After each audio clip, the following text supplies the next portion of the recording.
अच्छा, शेयर हो गई स्क्रीन काशिफ।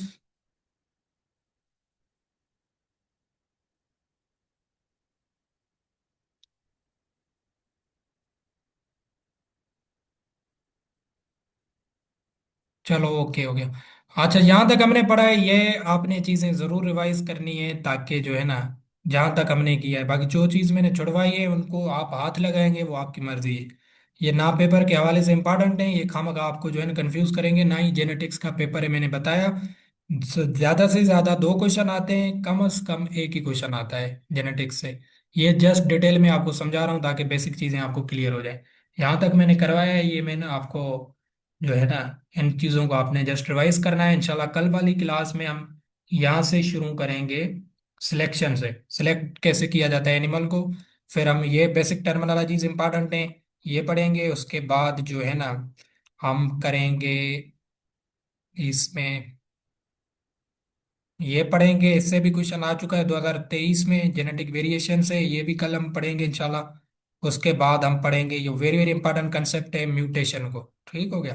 तो ये हम करके इंशाल्लाह फिर हमारी ये हो जाएगी जेनेटिक्स, और इससे बाहर इंशाल्लाह जेनेटिक्स का कोई क्वेश्चन नहीं आएगा जितना मैंने समझाया है। तो आज हमारी जो दूसरी क्लास है वो है इंग्लिश की। अभी इंग्लिश आपने देखा, मैंने ओरिएंटेशन क्लास में भी बताया था, बहुत ही बड़ा जो है ना सिलेबस से सब्जेक्ट है। अभी इसको किस तरीके से जो है ना टैकल किया जाए, तो जो हम चीज़ें पढ़ेंगे, जाहिर है वो ग्रामर भी पूछ रहा है, उसके साथ साथ वो सिनोनिम एंटोनिम्स भी पूछ रहा है, उसके साथ इडियम्स भी पूछ रहा है, फ्रेजल वर्ब भी पूछ रहा है, और प्रेपोजिशन भी पूछ रहा है। तो ये सारे कंसेप्ट हमने पढ़ने होंगे। इंग्लिश की थोड़ी क्लास आपको बोर करेगी या थोड़ी लंबी हो जाती है, बाकी क्योंकि बाकी स्पेसिफाइड होते हैं जीके वगैरह, तो उनमें इतना ज़्यादा वो नहीं होता है। तो सबसे पहले अभी हमने पढ़ना है पार्ट्स ऑफ स्पीच। आपने छोटी क्लासों में भी पढ़े होंगे कि पार्ट्स ऑफ स्पीच से हम पढ़ेंगे, क्योंकि पार्ट्स ऑफ स्पीच से भी 2023 में क्वेश्चन आ चुका है। पार्ट्स ऑफ स्पीच से ग्रामर में आता है, या एक्टिव वाइज पैसिव वाइज से आता है। ये 849 जो है ना स्लाइड्स हैं, ये हम इंशाल्लाह अपने जितना भी टेन्योर होगा इसमें ओवरऑल पूरी करेंगे। जो है ना ग्रामर का क्वेश्चन इससे बाहर नहीं आएगा। ठीक हो गया। कोई भी दे दे, एक्टिव वाइज दे दे, पैसिव वाइज दे दे, वो सीक्वेंस वाइज आहिस्ता आहिस्ता हम सारी चीजें पढ़ेंगे। पार्ट्स ऑफ स्पीच में सबसे पहले है नाउन किसे कहते हैं। ठीक हो गया, ये अभी बिल्कुल बेसिक है ताकि आपको जो है ना आइडिया हो जाए। नाउन क्या होता है, किसी भी चीज का, पर्सन का जो है ना आइडिया, जिसका भी नेम है, नाम है, उसको कहा जाता है नाउन है। ठीक हो गया। इसकी डेफिनेशन तो आपके पास आएगी नहीं। इससे हमेशा क्वेश्चन क्या आता है, एक दफा आया है वेटनरी में, वो आता है सिंगुलर प्लूरल का। ठीक हो गया, कि सिंगुलर नाउन को प्लूरल कैसे बनाया जाता है। ये होते हैं कुछ रूल्स ग्रामर में, जो आपको मैं अभी सिखा रहा हूँ, बता रहा हूँ, आहिस्ता आहिस्ता करके सिखाऊंगा ताकि आपको चीजें भी याद रहे। ठीक हो गया। तो ये रूल्स होते हैं कि भाई सिंगुलर से प्लूरल कैसे बनाया जाए। ठीक हो गया, ये आपने जहन में बिठाना है। इससे क्वेश्चन एक दफा 2023 में आया है कि थीसिस का प्लूरल बताएं। तो अभी आप रूल सीख जाएंगे इंशाल्लाह, फिर आपको बनाने में आसानी होगी। ठीक हो गया। अभी क्या होता है, स्टूडेंट का इसका कोई रूल है ही नहीं। स्टूडेंट का प्लूरल का बनता है, स्टूडेंट्स बनता है। चेयर का हमेशा चेयर्स बनता है। अभी जिनमें रूल अप्लाई होगा वो हम पढ़ेंगे। बाकी जो है ना, जो चीज़ डिफरेंट होती है, मैंने कहा हमेशा क्वेश्चन वहां से आता है, ये बेसिक से तो वो नहीं देगा। वो आगे जाके आपको नजर आएगा कि क्या चीज़ डिफरेंट है सिंगुलर प्लूरल में, जो चीज़ अलग बन रही है पेपर में, क्वेश्चन वहां से आएगा। बट मैं आपको बेसिक सिखा देता हूँ। आपने वॉवेल्स पढ़े होंगे। वॉवेल्स कौन कौन से होते हैं, ए, आई, ई, ओ, यू। ठीक है, ये क्या होते हैं, ये वॉवेल्स कहलाते हैं। ए, ई, आई, ओ, यू, ये क्या है, वावेल्स हैं। पहले आपने ये समझना है कि अगर किसी भी वर्ड की लास्ट में आ गया वाई, ये याद रखना है, किसी भी वर्ड वो दे रहा है, सिंगुलर से प्लूरल आपसे पूछ रहा है, उसकी लास्ट में अगर वाई है, और वाई से पहले कोई वावेल लगा हुआ है, वावेल वर्ड लगा हुआ है, वावेल कौन से, ए, आई, ई, ओ, यू, इनमें से कोई भी वर्ड जो है ना लगा हुआ है वाई से पहले, तो उसकी आपने प्लूरल बनाने से पहले जस्ट एस का इजाफा करना है। अभी एग्जांपल से आपको समझ आएगा। की है, जैसे की लास्ट में क्या है, वाई, वाई से पहले वावेल है ई, तो अभी इसका प्लूरल बनाने के लिए आपने सिंपली इसमें एस पुट कर देनी है, तो इसका प्लूरल बनेगा कीस। ठीक हो गया, ये आपने जहन में बिठाना है। एज सच ये सेम ही है, टॉय, टॉय है, टॉय की लास्ट में है वाई, वाई से पहले आपको ओ नजर आ रहा है, ओ है आपका वावेल। तो वावेल है, तो इसको भी प्लूरल बनाने के लिए जस्ट सिंपली आप एस का इजाफा करेंगे, तो ये हो जाएगा ट्वाइस। ठीक हो गया। ये आपको ऐसे आते होंगे, बट ये एक रूल है ग्रामर का। आपसे कोई पूछेगा की का क्या, आप कहेंगे कीज। बट आपने रूल अभी समझ लिया कि जिस भी वर्ड की लास्ट में वाई आएगा, उससे पहले अगर कोई वावेल लगा हुआ है, जैसे वावेल में कौन कौन से हैं, ए आई ई ओ यू, ये वावेल है, ये आपने छोटी क्लासों में पढ़े होंगे।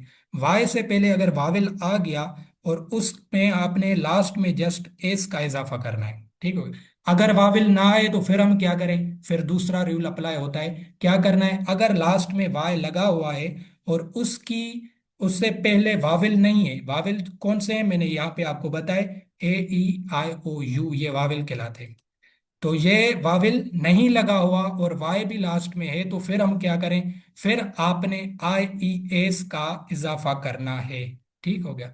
वाई पे खत्म हो रहा है कोई भी वर्ड, ठीक हो गया, बट उससे पहले वाविल नहीं है, आर देखो वाविल नहीं है, इसे कहा जाता है अदर देन, जो वाविल वर्ड्स होते हैं उन्हें कहा जाता है कॉन्सोनेंट।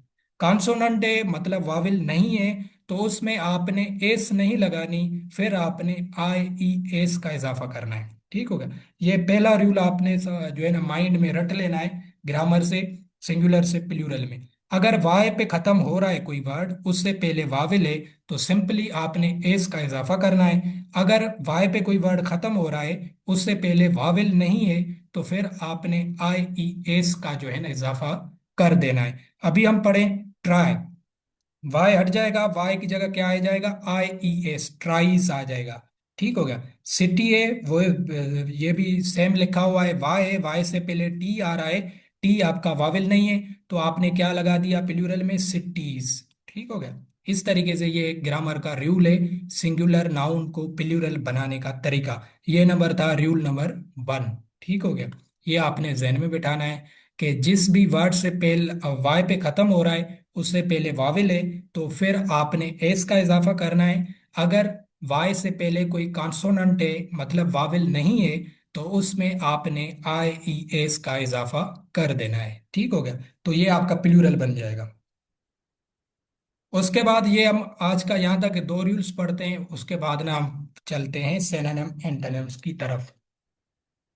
दूसरा रूल क्या कहता है कि जिस भी वर्ड की लास्ट में सी एच आ जाए, एक्स आ जाए, एस एच आ जाए, या एस आ जाए, या डबल एस आ जाए, या ओ आ जाए, ये सारे वर्ड्स आपने जहन में बिठाने होंगे। सी एच आ जाए, सी एच पे खत्म हो रहा है, एक्स पे खत्म हो रहा है, एस एच पे खत्म हो रहा है, डबल एस पे खत्म हो रहा है, या ओ पे खत्म हो रहा है, इनको आपने नाउन किस तरीके से बनाना है, प्लूरल सॉरी, आपने सिंपली ई एस का इजाफा करना है। एग्जाम्पल देखेंगे तो आपको समझ आ जाएगी। जैसे है कैच। ठीक हो गया। कैच है, कैच की लास्ट में आपको नजर आ रहा है सी एच, हमने पहला जो वर्ड देखा कि सी एच पे खत्म होना चाहिए। ठीक हो गया। अभी कैच की लास्ट में सी एच, तो आपने क्या पढ़ा कि हमने क्या इसको चेंजिंग कैसे करनी है, ई एस लगानी है, तो क्या होगा, कैचिस। आप देखें C A T C H, E S हमने ये इजाफा कर दिया, तो ये प्लूरल बन गया। ठीक हो गया। उसके बाद है फैक्स, जो आप फैक्स वगैरह करते हैं, तो उसमें लास्ट में क्या है, एक्स है। ठीक हो गया। अभी एक्स के बाद आपने किस चीज का इजाफा करना है, ई एस का इजाफा करना है, तो ये होगा फैक्सेस। ठीक हो गया। ये आपका प्लूरल बन गया। उसके बाद ये इंपॉर्टेंट, ये आप यूज भी करते हैं अपने लिखने में भी, क्लास, आप देखें डबल ए से, क्लास के साथ क्या आएगा, ई एस लगाएंगे, क्लासेस हो जाएगा। ठीक हो गया। ये इंपॉर्टेंट नहीं है रूल, ये जस्ट आपकी अंडरस्टैंडिंग की बता रहा हूँ। इंपॉर्टेंट नीचे आएंगे जहां से पेपर बनता है, क्योंकि मैंने बताया सिंपल से वो पेपर नहीं बना था। पोटैटो है, पोटैटो की लास्ट में ओ है, तो आपने सिंपली ई एस का इजाफा करना है, पोटैटोस हो जाएगा। ठीक हो गया। ये आपने जहन में बिठाना है। ये हमने दूसरा रूल पढ़ा, सिंगुलर से प्लूरल कैसे बनाया जाता है। एक ये रूल आपने जहन में बिठाना है, दूसरा ये वाला, कि जहाँ पे जो जो वर्ड्स, इनको पहचानने का तरीका होता है ये, कि ये सी एच है, एक्स है लास्ट पे, या ओ है, तो इनको हमने ई एस लगा के प्लूरल बनाना है। ठीक हो गया। बाकी ये हम जो है ना फिर अगली क्लास में इंशाल्लाह करेंगे।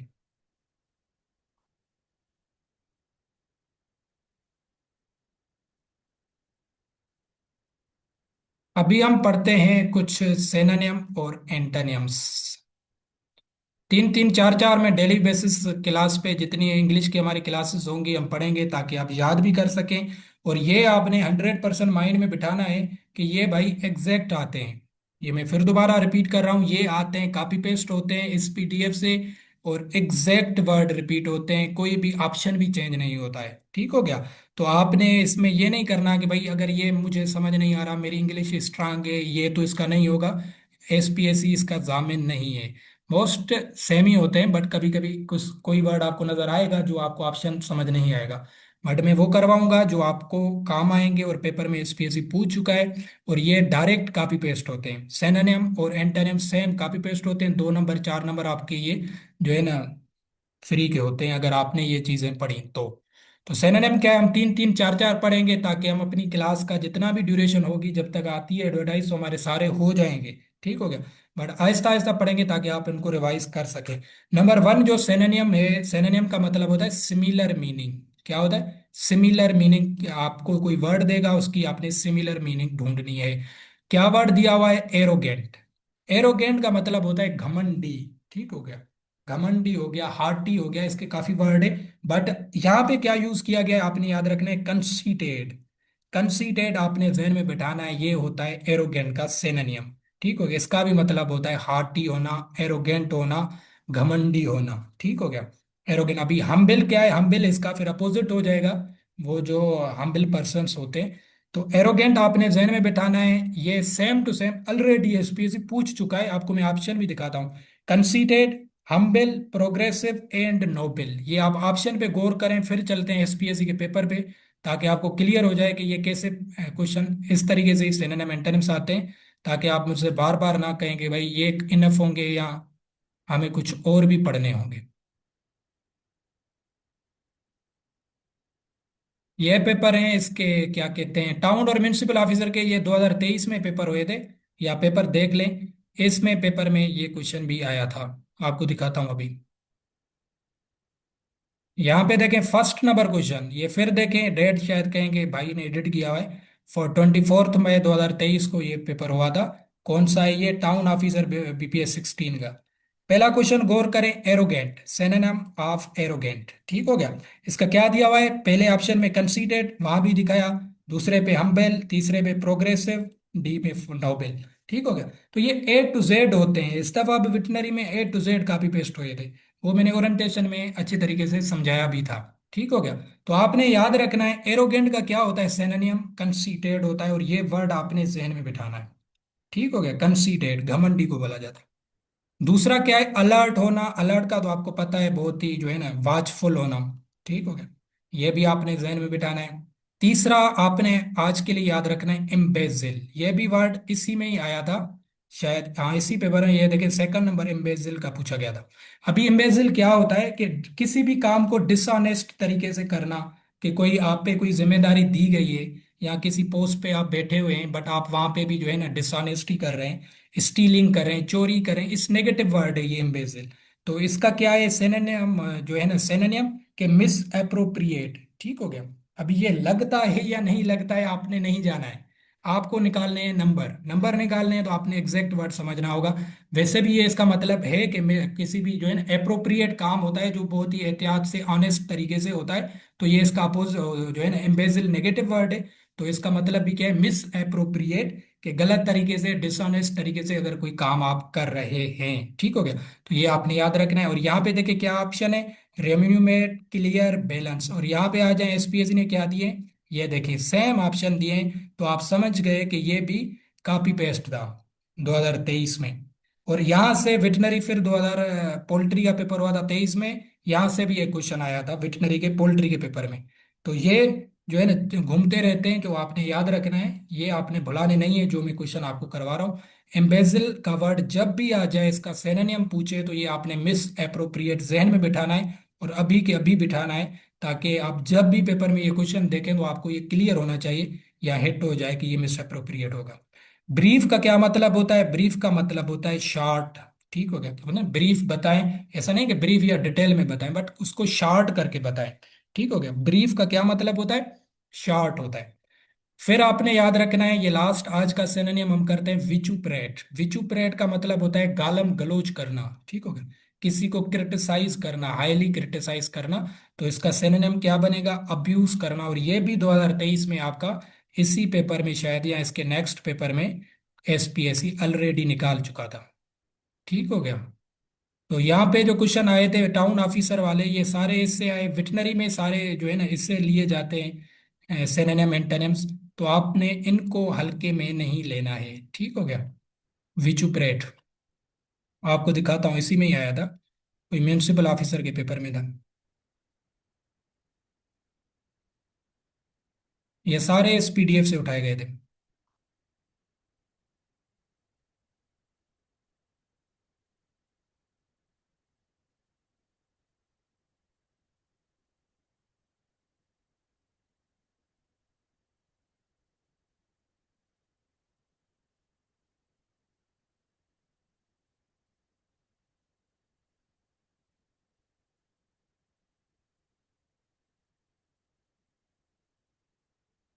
चलो इसको बाद में देखेंगे, ये ढूंढने में बहुत मुश्किलात होगी, 40 पेजेस है। विचुप्रेट का क्या मतलब है? अब्यूज करना। ये आपने एग्जैक्ट याद रखना है। क्या रखना है? एग्जैक्ट याद रखना है। जब भी विचुप्रेट आ जाए तो इसका क्या मतलब होगा? अब्यूज करना। अब्यूज आपने वर्ड ध्यान में बिठाना है। ठीक हो गया। ये तीन फिर रिवाइज करवा रहा हूं ताकि आपको क्लियर हो जाए। ये चार जो इतने हमने पढ़े, एरोगेंट का क्या मतलब होता है? कंसीडेड। अलर्ट का क्या मतलब होता है? वॉचफुल। एम्बेजलमेंट या एम्बेजल का क्या मतलब होता है? Miss appropriate. ब्रीफ का मतलब होता है शार्ट। एंड विचुपरेट का मतलब होता है अब्यूज करना, किसी को हाईली क्रिटिसाइज वगैरह करना। ठीक है। तो ये आपने जहन में बिठाना है। और इसके अभी हम पढ़ते हैं, ये हमने सिनोनिम्स किए, दो तीन हम एंटोनिम्स भी कर लेते हैं ताकि जो है ना क्लियर हो जाए। यहाँ तक ये हैं, अभी फिर एंटोनिम्स आएंगे, इसको भी हम टाइमली जो है ना।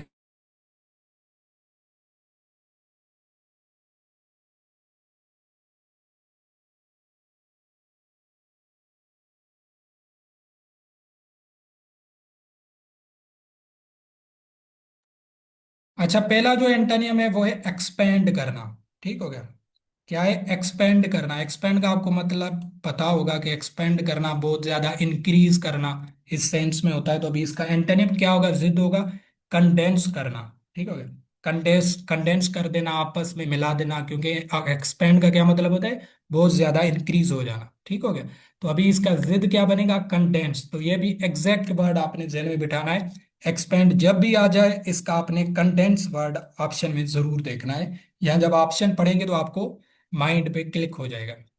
दूसरा पूछा है आर्टिफिशियल। आर्टिफिशियल बोला जाता है मसनूई, जो हाथ हथरादू काम होते हैं। तो उसका भी एंटोनिम पूछा है, तो अभी इसका एंटोनिम जाहिर है नेचुरल होगा, क्योंकि वो हथरादू है, मसनूई है, आर्टिफिशियल। तो इसका एंटोनिम क्या बनेगा? नेचुरल बनेगा। दूसरा, ये भी आपने एंटोनिम याद रखना है, ये भी इंपॉर्टेंट है, इनॉर्मस। इनॉर्मस वर्ड का मतलब होता है बहुत बड़ा। क्या होता है? बहुत बड़ा। यूज भी इसके लिए वर्ड यूज होता है। और गिगनाटिक भी वर्ड यूज होता है। ये सारे क्या होते हैं? इनॉर्मस होते हैं, बड़े, बहुत बड़ा। यूज। ठीक हो गया। तो अभी इसका जिद पूछा गया है, एंटोनिम पूछा गया है, एंटोनिम होगा टिनी। टिनी बोला जाता है सिमाल को। ठीक हो गया। टिनी है वेरी टिनी पार्टिकल्स ऑफ जो है ना एयर, इस तरीके से यूज किया जाए, डस्ट। तो टिनी का क्या मतलब होता है? स्मॉल। तो इनॉर्मस का जिद क्या होगा? टिनी होगा। रिकंडाइट का क्या मतलब होता है? रिकंडाइट का पूछा गया है एंटोनियम। ये भी याद रखना है। ये तीन आज के हम एंटोनियम्स चार कर दें ताकि आप इन चीजों को रिवाइज कर सकें, क्योंकि ये भी एग्जैक्ट आ जाएंगे। रिकंडाइट का क्या मतलब है? ये वो इसका मतलब होता है कि जो इम्पॉसिबल टू अंडरस्टैंड हो, कि जो चीज समझ ना आए। आप कहते हैं ना ये चीज समझ ना आई, या मेरी नॉलेज में नहीं है, या जिसके पास लिटिल नॉलेज हो, लिटिल अंडरस्टैंडिंग हो, इस तरीके से ये यूज किया जाता है रिकंडाइट। ठीक हो गया। तो इसका भी जिद क्या होगा? मैनिफेस्ट करना। मैनिफेस्ट का मतलब क्या होता है? डिटेल्ड। ठीक हो गया। डिटेल्ड, कंप्रीहेंसिव, जो बहुत ही ज्यादा खुलासे में हो, डिटेल्ड फॉर्म में हो, मैनिफेस्ट हो। तो ये आपने याद रखना है। अगर ये वर्ड आ जाता है रिकंडाइट, तो आपने याद रखना है इसका एंटोनिम क्या होगा? मैनिफेस्ट होगा। सही हो गया। ये आपने तीन चार एंटोनिम्स भी रिवाइज करने हैं। एक्सपेंड का क्या होगा? कंडेंस होगा। सही हो गया। क्योंकि इसमें दो तीन चीजें ना पूछी जाती हैं, इसलिए मैं जो है ना आपको, मेरा ये होता है कि इस क्लास में 40 मिनट में ये तीन चार चीजें भले आहिस्ता आहिस्ता करें, बट जो है ना करें जरूर, ताकि हम टाइमली इन चीज़ों को सबको कंप्लीट कर लेंगे और काफ़ी चीज़ें हमारी क्लियर हो जाएंगी। पहला प्रेपोजिशन आज का सिखा रहा हूं, आपने याद रखना है म्यूज वर्ड। ठीक हो गया? यहां पे देखते हैं, म्यूज वर्ड, मल, पोंडर, उसके साथ ये तीन वर्ड याद रखने। इससे ज्यादा जो इंपॉर्टेंट है वो है पोंडर। इन सब का मतलब क्या होता है कि किसी गहरी बात पे, किसी बात पे आप गहरा जो है ना सोच रहे हैं, सोच विचार कर रहे हैं, तो उससे म्यूज भी कहा जाता है, मल भी कहा जाता है, पोंडर भी कहा जाता है। कि किसी बात पे आपने जो है ना अटक गए, कि भाई सोच में पड़ गए, तो उससे जो है ना ये वर्ड्स यूज होते हैं। हमेशा याद रखिएगा इन तीनों वर्ड्स के साथ ओवर प्रेपोजिशन लगती है। ये फिक्स प्रेपोजिशन है, ये कभी चेंज नहीं होगी। कैसे? Ali was musing memories of past, जो पास्ट की मेमोरीज थी, मैं उस पे, यहाँ जो अली था वो गौर विचार कर रहा था, बहुत ज्यादा सोच रहा था। तो म्यूजिंग का वर्ड आ गया, तो हमने पढ़ा है म्यूज के साथ कौन सी प्रेपोजिशन लगती है? ओवर प्रेपोजिशन लगती है। पोंडर वर्ड बहुत ज्यादा एसपीएससी देता है, पोंडर वर्ड, तो ये आपने जहन में बिठाना है। पोंडर का भी मतलब होता है गहरी सोच, तो इसमें भी हमेशा ओवर प्रेपोजिशन लगेगी, और कोई ट्रांसलेट करने की जरूरत नहीं है। मैंने ओरिएंटेशन क्लास में भी बताई थी, ग्रामर या इंग्लिश एक अलग जो है ना सब्जेक्ट है, वो उर्दू से नहीं निकला है। जो आप उस पे जो है ना सोचें या उसको ट्रांसलेट करने की कोशिश करें, वो आपने फिक्स प्रेपोजिशन याद रखनी होगी। ठीक हो गया? म्यूज ओवर, मल ओवर एंड पोंडर ओवर, ये तीनों वर्ड आ जाएं, आपने याद रखना है इनके साथ हमेशा ओवर प्रेपोजिशन लगती है। ठीक हो गया? जब भी सेंटेंस में यूज होंगे। दूसरा आपने याद रखना है इनडिफरेंट। इनडिफरेंट उसे बोला जाता है जिससे कोई फर्क नहीं पड़ता। ठीक हो गया? क्या होता है? उससे फर्क नहीं पड़ता, या वो अनकंसर्न्ड होता है किसी चीज से। अनकंसर्न्ड होता है, उससे कुछ चीज फील नहीं होती। तो काफी वो लोग भी होते हैं इससे, तो उसे इनडिफरेंट कहा जाता है। तो ये आपने याद रखना है, इनडिफरेंट हो या अपेथेटिक हो, ये दोनों का मतलब यही होता है। इससे क्या होता है? He is indifferent dash dash press and blame, मतलब कोई उसकी तारीफ कर रहा है या कोई उस पर इल्जाम लगा रहा है, उससे कोई फर्क नहीं पड़ रहा। तो इनडिफरेंट वर्ड जब भी सेंटेंस में आएगा, हमेशा याद रखना है उसके साथ हमेशा टू प्रेपोजिशन लगेगी, और कोई प्रेपोजिशन आपने कोशिश भी नहीं करनी है। ठीक हो गया? क्योंकि ट्रांसलेशन करने की कोशिश नहीं करनी है। इनडिफरेंट वर्ड देख लिया, आपके जहन में डायरेक्ट क्वेश्चन आंसर आए कि इसके साथ टू ऑप्शन जरूर होगा। सही हो गया? तीसरा आपने याद रखना है, वी आर ऑल वेरी इंडाइग्नेंट। इंडाइग्नेंट का मतलब होता है एंग्री। इसको समझते हैं, dash dash the injustice. Angry के साथ आपने दो प्रेपोजिशन जहन में बिठानी है। एंग्री वर्ड का मतलब होता है गुस्सा होना। ठीक हो गया? एंग्री। अभी एंग्री, अगर कोई पर्सन किसी पर्सन के साथ एंग्री है, तो उसके साथ आपने लगानी है विथ प्रेपोजिशन। वो आपको सेंटेंस के सेंस में पता चल जाएगा, अभी दिखाता भी हूं। ठीक हो गया? एंग्री, अगर कोई बंदा किसी दूसरे बंदे से गुस्सा है, तो फिर आपने लगानी है विथ प्रेपोजिशन। अगर कोई बंदा किसी चीज पे गुस्सा है, एंग्री थिंग्स पे अगर है, थिंग्स पे, थिंग्स में का सब चीजें हो गई other than humans, other than persons, जो भी चीजें हैं वो थिंग्स में आ गई। चीजों को बोला जाता है। तो उसके साथ आपने हमेशा एट प्रेपोजिशन लगानी है। क्या प्रेपोजिशन लगानी है? एट प्रेपोजिशन लगानी है। ये एंग्री के दो यूजेज हैं, इससे बाहर क्वेश्चन नहीं आएगा, बट वो आपको सेंस पता चल जाएगा जो क्वेश्चन में वो पूछेगा। क्या क्वेश्चन में सेंस दिया है आप देखें, वी आर ऑल वेरी इंडाइग्नेंट या एंग्री डैश डैश इनजस्टिस। अभी मुझे कौन बताएगा इनजस्टिस पर्सन है या कोई चीज है? नाइंसाफी किसी पर्सन का नाम है या कोई चीज है? बताएं मुझे। इससे समझ लेना वो नाइंसाफी से गुस्सा है ना, हम सब जो है, जुमले का सेंस क्या जा रहा है कि हम सब नाइंसाफी से गुस्सा हैं। तो नाइंसाफी क्या है? इंसान का नाम है या किसी चीज का नाम है? बताएं ना, पार्टिसिपेट करें ताकि आपको चीजें याद हो जाएंगी।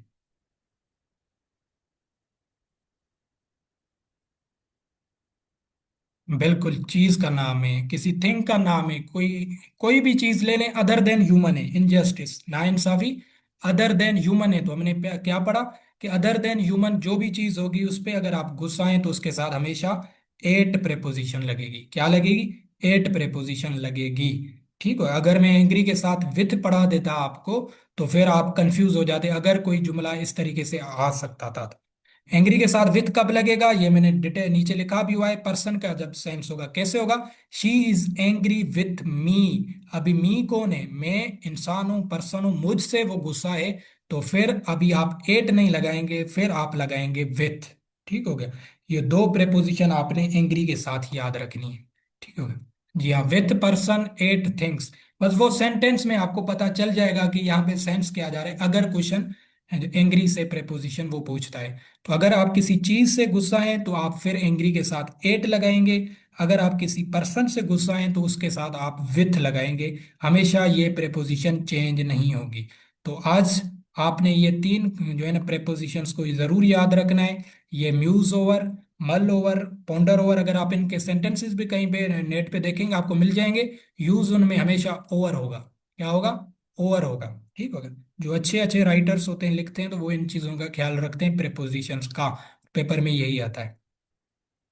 ठीक हो गया। इनडिफरेंट के साथ हमेशा टू प्रेपोजिशन, और एंग्री के साथ ये दो है, दोनों मैंने समझा दिया आपको। तो ये आपने तीन प्रेपोजिशन रिवाइज करनी है। ये 13 पेजेस हैं। इंशाल्लाह लास्ट तक हम इनको चलाएंगे। 13 के बाद प्रेपोजिशन आपकी इससे बाहर नहीं आएगी। और लास्ट अभी हमने करने हैं इडियम्स, और फिर हमने अपनी क्लास को भी खत्म करना है। ठीक हो गया। इडियम्स भी वेरी वेरी इंपॉर्टेंट है। जो है ना, क्वेश्चन इस दफा दो इडियम्स आए थे आपके व्यू में। तो आपने जहन में बैठाना है इनका मतलब। जो ट्रिक्स लगेंगी मैं लगाने की कोशिश करूंगा, तो वो आपको ट्रिक से भी बताऊंगा। ठीक हो गया। पहला इडियम क्या है? Fight tooth and nail. ठीक हो गया। इस इडियम का क्या मतलब होता है? फाइट टूथ एंड नेल का मतलब होता है विथ ऑल एफर्ट्स। मतलब कोई भी काम आप अपनी पूरी कोशिश लगाकर, एफर्ट्स लगाकर कर रहे हैं, कोई भी काम हो, ऐसा नहीं कि लड़ाई हो। तो फाइट का वर्ड आप देख के आप कहेंगे भाई ऑप्शन में अभी जिसके साथ लड़ाई वाला, फाइट वाला ऑप्शन होगा मैं उसको करूंगा। इसको भी ट्रांसलेट करने की जरूरत नहीं है, मतलब समझना है। फाइट टूथ एंड नेल का क्या मतलब होता है? With all efforts. मतलब कोई भी काम हो, ऐसा ना कि लड़ाई हो, कोई स्टडी है, आप पढ़ाई कर रहे हैं, अपनी पूरी एफर्ट्स लगा के, पूरा जोर लगा के, तब भी आप यूज कर सकते हैं कि जो है ना, Ali was fighting tooth and nail for CSS exam. ठीक हो गया। कि मतलब वो सीएसएस एग्जाम के लिए अपनी पूरी एफर्ट्स लगा रहा है। तो वो फाइट टूथ एंड नेल का क्या मतलब होगा? With all efforts. ठीक हो गया। वो हार्ड वर्क भी हो सकता है, कोई बिजनेस भी हो सकता है, कोई भी चीज हो सकती है जिसमें आप पूरी एफर्ट्स लगा रहे हैं, उसके लिए ये इडियम यूज होता है, फाइट टूथ एंड नेल। ठीक हो गया। ये आपने ध्यान बिठाना है। दूसरा इडियम क्या है? Turn a deaf air. Turn a deaf air का मतलब क्या होता है? कि पेड नो अटेंशन। कि कोई बंदा अगर बात कर रहा है, आप उस पर कोई अटेंशन नहीं दे रहे, जो है ना, तो उसके लिए ये इडियम यूज किया जाता है, टर्न अ डीफ एयर। ठीक हो गया। टर्न अ डीफ एयर का क्या मतलब होता है? कि किसी चीज पे, किसी बात पे आपकी कोई अटेंशन नहीं है। हम कहते हैं ना, यहाँ जो दोस्त दोस्त बैठते हैं, कोई बात कर रहे होते हैं, तो वो कोई मोबाइल चलाता होता है, आप कहते हैं यार ध्यान से सुनो तो सही मेरी बात। मतलब वो आपको डी फेयर दे रहा है, मतलब वो आपको अटेंशन नहीं दे रहा है। ठीक हो गया। तो ये इडियम भी आपने जहन में बैठाना है। टर्न डी फेयर का क्या मतलब होता है? किसी बंदे को किसी चीज पे जो है ना अटेंशन वगैरह नहीं देना। सही हो गया। तीसरा जो वेरी वेरी इंपॉर्टेंट है इडियम, ये वाला, boon of contention. Boon of contention आपने जहन में बिठाना है, इसका मतलब क्या होता है। ये वेरी वेरी इंपॉर्टेंट है एसपीएससी के हवाले से भी और आपके यूज के लिए भी। बोन ऑफ कंटेंशन का मतलब होता है अ सब्जेक्ट ऑफ डिस्प्यूट। और दूसरा इडियम इसके एप्पल से रिलेटेड, बहुत ज्यादा अच्छे अच्छे इडियम्स होते हैं एप्पल से, तो वो भी आपको हम पढ़ाएंगे, नीचे आएंगे सारे। एप्पल ऑफ डिस्कार्ड, ये इडियम आ जाए एप्पल ऑफ डिस्कार्ड, या आ जाए बोन ऑफ कंटेंशन, इन दोनों का सेम मतलब होता है सब्जेक्ट ऑफ डिस्प्यूट। मतलब मसला किस चीज पर है। ठीक हो गया। कंट्रोवर्सी, कन्फ्लिक्ट जो इस चीज पे होती है, जिस सब्जेक्ट पे होती है, उसके लिए इडियम यूज किया जाता है बोन ऑफ कंटेंशन। यहाँ इसको अगर दूसरे वर्ड्स में कहूँ कि मसले का जड़ क्या है, हम बोलते हैं ना, अगर कोई लड़ाई हो जाती है, कोई इशू हो जाता है, हम कहते हैं भाई किस चीज पे मसला हुआ, किस, इसका जड़ क्या है, इसका जो है ना सब्जेक्ट क्या है। तो उसका हम उसलिए वहां पे हम बोल सकते हैं कि भाई बोन ऑफ कंटेंशन क्या है, ये जो लड़ रहे हैं या जो कन्फ्लिक्ट हो रही, ये किस बात पे हो रही है। तो वो किस बात पे हो रही है, मतलब बोन ऑफ कंटेंशन इसका क्या है, एप्पल ऑफ डिस्कार्ड इसका क्या है। ये दोनों इडियम वेरी वेरी इंपॉर्टेंट है। इसको अगर मैं एग्जांपल दे के आपको याद करवाऊं कि Kashmir is bone of contention between India and Pakistan, के इंडिया और पाकिस्तान जो अभी तक जंग कर रहे हैं, अभी भी देखा आपने 2025 में जंग हुई, तो किस पे जंग हो रही है? कश्मीर पे हो रही है ना। कि इंडिया कह रहा है कश्मीर हमारा है, पाकिस्तान कह रहा है कश्मीर हमारा है। तो अगर कोई गोरा आ जाए या कोई ऑस्ट्रेलिया से बंदा आ जाए, तो वो कहेगा ना कि भाई बोन ऑफ कंटेंशन क्या है। इनके बीच में लड़ाई किस बात की हो रही है? तो इनका जो मसले का जड़ है, बोन ऑफ कंटेंशन है, वो क्या है? कश्मीर है। क्या है? कश्मीर है। तो इस तरीके से आपने याद रखना है, बोन ऑफ कंटेंशन ईडियम का मतलब कि a subject of conflict, a subject of dispute, a subject of fight. किसी भी मसले का जो जड़ होता है, सब्जेक्ट होता है, उस ईडियम का मतलब होता है बोन ऑफ कंटेंशन। या सेम वर्ड आपको मिल जाए Apple of discard. Apple of discard का भी यही मतलब होता है, सेम मतलब होता है कि मसले का जड़ क्या है। ठीक हो गया? तो ये आपने तीन इडियम जहन में बिठाने आज के लिए, ताकि आपको बेबी स्टेप्स ले रहा हूं मैं, आपको ज्यादा भी करवाऊंगा, बट आपको अभी 5 6 7 करवा दूंगा तो आप भूल जाएंगे। इसलिए आपने ये तीन याद रखने हैं: fight tooth and nail, with all efforts, ये जो है ना हार्ड वर्किंग के सेंस में पॉजिटिव वर्ड है। टर्न अ डीफेयर, ये नेगेटिव वर्ड है, जब आप किसी बंदे को कोई अटेंशन नहीं दे रहे, उसको सही तरीके से अटेंटिव सुन नहीं रहे, तो उसके लिए ये इडियम यूज होता है। और bone of contention, subject of dispute, कि किसी मसले का जड़ क्या है, उसकी पोजीशन क्या है, तो उसके लिए ये यूज होता है। उसका दूसरा क्या है? Apple of discard. ये भी हमारे 11 पेजेस हैं, जो है ना, इससे भी बाहर नहीं है कि ये मोस्ट इंपॉर्टेंट, मोस्ट रिपीटेड, जो है ना, क्या कहते हैं, इडियम्स हैं एसपीएससी के अकॉर्डिंग। और जो आपके सब सिलेबस, इंग्लिश मैंने आपको पहले ही कहा, ये अभी 5 मिनट बचते हैं, इनको हम दो बस फ्रेजल वर्ब आज के लिए करते हैं, ताकि, क्योंकि अभी सिलेबस बहुत ज़्यादा है इंग्लिश का, बाकी जीके तो एक ही है, तो वो एक ही पीडीएफ से हो जाएगी। तो इसलिए इसमें 3 4 डिवीजन हैं, इसलिए मैं ये जो है ना पीडीएफ चेंज कर रहा हूँ, ताकि थोड़े थोड़े भी करवा रहा हूँ, ताकि आप बोर भी ना हो। फ्रेजल वर्ब्स क्या होते हैं कि जब किसी वर्ब के साथ प्रेपोजिशन लगाई जाती है, तो उसका मतलब चेंज हो जाता है, उससे फ्रेजल वर्ब्स कहा जाता है। अभी ये आपने इसका एग्जैक्ट मतलब, इसके भी ट्रांसलेशन में जाने की जरूरत नहीं है, जितने में करवाऊंगा आपने वो याद रखने हैं, इंशाल्लाह उससे बाहर नहीं आएगा। हम एग्जांपल्स भी दिए हुए हैं, एग्जांपल्स भी पढ़ेंगे। दो आज के लिए पढ़ते हैं ताकि हम आपको समझ आ जाए। Cut down. कट डाउन एक फ्रेजल वर्ब है, इसका क्या मतलब होता है? टू रिड्यूस कर देना, टू डिक्रीज कर देना, किसी भी चीज को रिड्यूस करना, डिक्रीज करना, उसके लिए ये यूज होता है फ्रेजल वर्ब कट डाउन। ठीक हो गया? ये आपने जहन में बिठाना है, कट डाउन का क्या मतलब होता है? To reduce. अभी ये इसकी मीनिंग भी पूछ सकता है, किसी सेंटेंस में दे के आपसे मतलब भी पूछ सकता है कि इसका मतलब क्या है। ठीक हो गया? यहाँ कभी फिल इन द ब्लैंक्स दे देगा, उसमें पूछेगा कि इसमें कौन सा फ्रेजल वर्ब लगाया जाएगा। तो आपने मतलब अगर आपको आ गया, तो आप वो सेंस समझ सकते हैं। क्या है sense? He was gaining weight, so he decides to cut down fried food. तो वो उसका वेट बढ़ रहा था, इंक्रीज हो रहा था, तो उसने क्या डिसाइड किया कि जो फ्राइड फूड है उसको वो रिड्यूस करेगा, कट डाउन करेगा। ठीक हो गया? तो कट डाउन देखें कैसा अच्छा फ्रेजल वर्ब है, जो हमने डिक्रीज या रिड्यूस की जगह पे लगा दिया, ताकि जुमला हमारा अच्छा बन जाए। तो he was gaining weight, so he decide to cut down. Cut down का क्या मतलब हमने पढ़ा? टू रिड्यूस करना। ठीक हो गया? कि किसी भी चीज को कम करना, तो उसके लिए ये फ्रेजल वर्ब यूज होता है, कट डाउन। ठीक हो गया? दूसरा आज के लिए वो आपने याद रखना है, कट आउट। ये देखें, कट जो है ना वो ही यूज किया गया है, बट उसके साथ हमने प्रेपोजिशन चेंज कर दी, तो उसका देखें अभी मतलब भी चेंज हो गया। कट वही यूज हुआ है। आपने ये नहीं करना कि अभी कट लगा हुआ है तो फिर हम किसी को कट करेंगे, नो। कट आउट का क्या मतलब है? सूटेबल या फिट। ठीक हो गया? वेरी वेरी इंपॉर्टेंट है, ये एक दफा एसपीएससी 1 पेपर में निकाल चुका है, कट आउट। ठीक हो गया? तो उसका ये सेंटेंस ही दिया था, और उसमें फिल इन द ब्लैंक्स में दिया था। तो आपने याद रखना है, कट आउट का क्या मतलब है? सूटेबल या फिट है। एग्जाम्पल देखें, he is cut out for job. हम बोलते हैं ना कि भाई ये जॉब के लिए फिट है या सूटेबल है, तो उसकी जगह पे आप सूटेबल वर्ड की जगह, फिट की जगह ये कट आउट यूज कर सकते हैं। तो इसकी फिर मीनिंग में नहीं जाना कि भाई वो जॉब के लिए कट है तो मतलब वो फारिग है।